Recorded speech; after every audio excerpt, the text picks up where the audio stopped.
செய்தியை பார்த்து வருகிறோம். புரட்சி பாரதம் கட்சியின் தலைவரும் எம்எல்ஏவுமான பூவை ஜெகன்மூர்த்தி தற்போது உயர்நீதிமன்றத்தில் ஆஜராகி இருக்கிறார். இதுகுறித்த விவரங்களுடன் செய்தியாளர் கோகுல் இணைந்திருக்கிறார். கோகுல், விவரங்களை பதிவு செய்யலாம். சட்டமன்ற உறுப்பினர் பூவை ஜெகன்மூர்த்தி தற்பொழுது நீதிமன்றத்தில் விசாரணைக்காக ஆஜராகியிருக்கிறார். ஏற்கனவே ஆள்கடத்தல் வழக்கில் அவர் மீது வழக்கு பதிவு செய்யப்பட்டு முன்ஜாமீன் கோரி அவர் நீதிமன்றத்தில் மனு தாக்கல் செய்திருந்த நிலையில் இன்று விசாரணைக்கு 2:30 மணி அளவில் ஆஜராக வேண்டும் என்று நீதிபதி வேல்முருகன் உத்தரவு பிறப்பித்திருந்தார். அந்த அடிப்படையில் அவர் ஆஜராவதற்கு கூடுதல் அவகாசம் வேண்டும் என்று கேட்டிருந்த நிலையில் வழக்கு விசாரணை சிறிது நேரம் நீதிமன்றத்தில் ஒத்திவைக்கப்பட்டது. தற்பொழுது பூவை ஜெகன்மூர்த்தி வழக்குடைய விசாரணைக்காக ஆஜராக நீதிமன்ற வளாகத்திற்கு வந்திருக்கிறார். ஏற்கனவே இந்த வழக்கில் தொடர்புடையதாக சொல்லப்படும் கூடுதல் டிஜிபி ஜெயராமனும் வழக்குடைய விசாரணைக்கு ஆஜராக நீதிமன்றத்துக்கு வந்திருக்கிறார். இன்னும் சற்று நேரத்தில் இந்த முன்ஜாமீன் மனு மீதான விசாரணையானது தொடங்க இருக்கிறது. காலையில் இந்த வழக்குடைய விசாரணை நடைபெற்ற நிலையில் இருதரப்பு வாதங்களும் முன்வைக்கப்பட்டது. ஆள்கடத்தல் வழக்கில் பூவை ஜெகன்மூர்த்திக்கு எந்தவித தொடர்பும் இல்லை என்று ஜெகன்மூர்த்தியுடைய அவர் தரப்பில் ஆஜரான வழக்கறிஞர் வாதத்தை முன்வைத்தார். அதே நேரத்தில் காவல்துறை தரப்பில் ஜெகன்மூர்த்தி ஆட்கடத்தல் மட்டுமில்லாமல் அந்த குடும்பத்தை, அதாவது அந்த கடத்தலுக்கு உள்ளாக்கப்பட்ட அந்த சிறுவனுடைய குடும்பத்தை மிரட்டியதாகலாம் புகார் தெரிவித்து அந்த அடிப்படையில் வழக்கு பதிவு செய்திருப்பதாகவும், காவல்துறை உயரதிகாரியுடைய அரசு வாகனத்தை இந்த கடத்தலுக்கு பயன்படுத்தி இருப்பதாகவும் காவல்துறை தரப்பில் தெரிவிக்கப்பட்டது.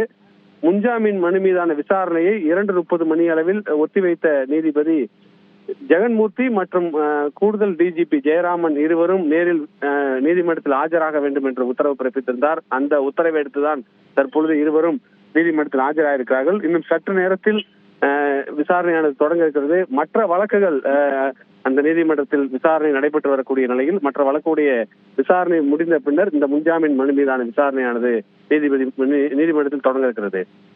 கோகுல், இவரது முன்ஜாமீன் மனு நிராகரிக்கப்பட்டால் அவர் உடனடியாக கைது செய்யப்படுவார் என்றும் எதிர்பார்க்கப்படுகிறது. இந்த நிலையில அவர் முன்ஜாமீன் மனுல என்ன குறிப்பிட்டு தனக்கு ஜாமீன் கேட்டிருக்கிறார் கோகுல்?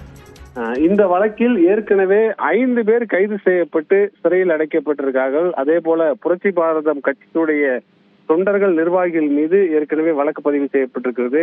இவரை கைது செய்ய வீட்டிற்கு காவல்துறை சென்ற போது சாலை மறியலில் ஈடுபட்டதாகலாம் அப்போது வழக்கு பதிவானது செய்யப்பட்டது. ஜெகன்மூர்த்தி தரப்பில் வைக்கக்கூடிய வாதம், இந்த வழக்கில் தனக்கு எந்தவித தொடர்பும் இல்லை என்றும், இந்த ஆட்கடத்தல் வழக்கிலேயோ அல்லது அந்த குடும்பத்தினரையோ நான் மிரட்டவில்லை என்ற ஒரு வாதத்தை முன்வைத்துதான் தன்னை இந்த வழக்கில் தொடர்பில்லாத தன்னை காவல்துறை வழக்கில் சேர்த்திருப்பதாகவும், ஆகவே தனக்கு முன்ஜாமீன் வழங்க வேண்டும் என்ற ஒரு கோரிக்கையை முன்வைத்தார். நீதிபதி நேரில் ஜெகன்மூர்த்தி இந்த வழக்கில் விசாரணைக்காக ஆஜரானால் அடுத்த கட்ட விசாரணைக்கு பின்னர் இந்த வழக்கில் உத்தரவு பிறப்பிக்க இருப்பதாக தெரிவித்திருந்தார். அதே போல காவல்துறை தரப்பில் எடுத்து வைத்த வாதம், பூவை ஜெகன்மூர்த்தியுடைய அவருடைய தூண்டுதலின் பேரில் தான் இந்த ஆட்கடத்தல் கடத்தல் சம்பவமானது நடந்திருக்கிறது, அந்த குடும்பத்தினரை மிரட்டிருக்கிறார் என்ற தகவலையும், அதே போல அரசு காவல்துறை உயரதிகாரியுடைய ஒரு அரசு வாகனத்தை எல்லாம் பயன்படுத்தியிருக்கிறார்கள் என்ற வாதத்தை நீதிபதி முன்வைத்தார்கள். அதற்கு நீதிபதி அந்த கூடுதல் டிஜிபி யார் என்று கேட்டறிந்து அவரையும் இந்த வழக்கில் சேர்க்க வேண்டும், அவரும் இந்த வழக்கில் விசாரணைக்கு ஆஜராக வேண்டும், ஒருவேளை ஆஜராகாத பட்சத்தில் அவரை கைது செய்ய வேண்டும் என்ற ஒரு கடுமையான உத்தரவை பிறப்பித்தார். அந்த அடிப்படையில் கூடுதல் டிஜிபியும் வழக்குடைய விசாரணைக்காக ஆஜராயிருக்கார். நீதிபதி காலையில் நடந்த விசாரணையின் போது சில காரணங்களை குறிப்பிட்டு இது போன்ற சம்பவத்தில் காவல்துறை கைது நடவடிக்கை எடுக்கும் போது சாலை மறியலில் ஈடுபட்டு பொதுமக்களுக்கு இடையூறு செய்வது குறித்தெல்லாம் கண்டனம் கண்டித்திருக்கிறார்.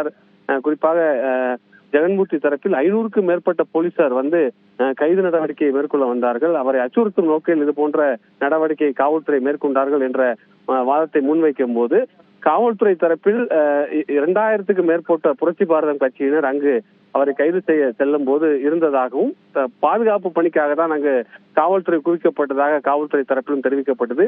நீதிபதி 2000 பேர் இருக்கும்போது ஒரு 500 போலீசார் மக்களுடைய பாதுகாப்புக்கு செல்வதில் எந்த தவறும் இல்லை என்ற கருத்தையும் தெரிவித்திருக்கார். அந்த அடிப்படையில் தான் ஒரு சட்டமன்ற உறுப்பினர் பொதுமக்களுக்கு இது போன்ற ஒரு இடையூறு இருக்கும் போது முன்னுதாரணமாக இருக்க வேண்டும் என்ற கருத்தை எல்லாம் நீதிபதி முன்வைத்திருக்கார்.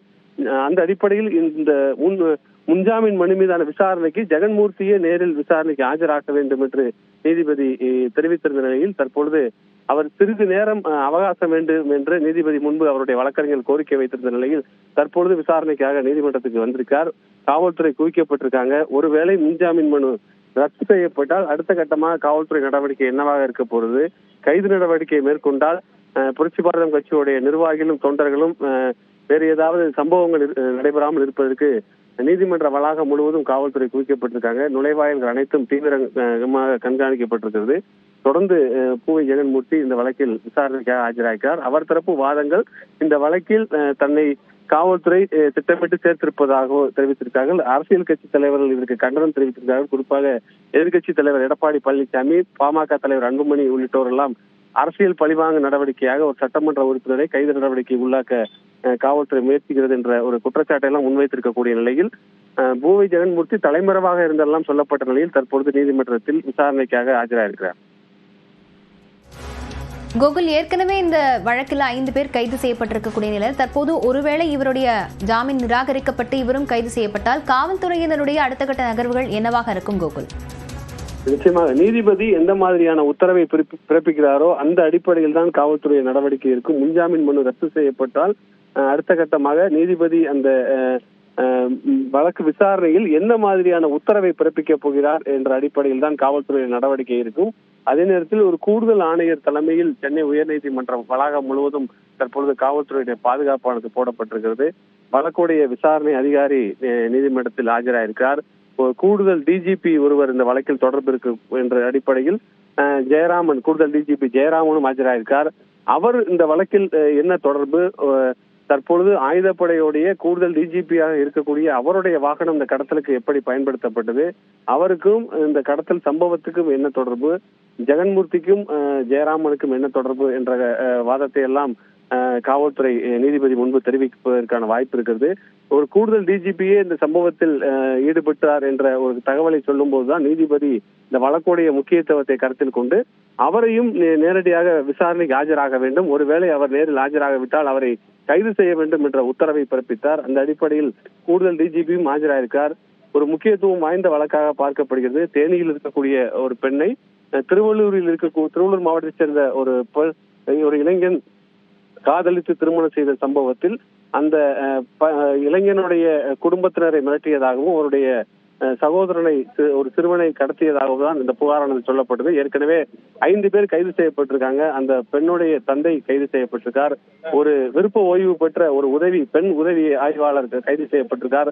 வழக்கறிஞர் ஒருவர் கைது செய்யப்பட்டிருக்கார். ஏறக்குறைய 5 பேர் இந்த வழக்கில் கைது செய்யப்பட்டிருக்கக்கூடிய நிலையில் இருதரப்பு வாதங்களை அடிப்படையில் நீதிபதி இந்த முன்ஜாமீன் மனுவில் உத்தரவு பிறப்பித்திருக்கிறார். நீதிபதியுடைய உத்தரவில் என்ன மாதிரியான உத்தரவு பிறப்பிக்கப்படுகிறதோ அந்த அடிப்படையில் தான் காவல்துறையுடைய நடவடிக்கை இருப்பதற்கான வாய்ப்பு இருக்கிறது. இந்த நீதிமன்ற வளாகம் முழுவதும் தற்போது இந்த வழக்கு விசாரணை எடுத்து பரபரப்பாகவே காணப்படுகிறது.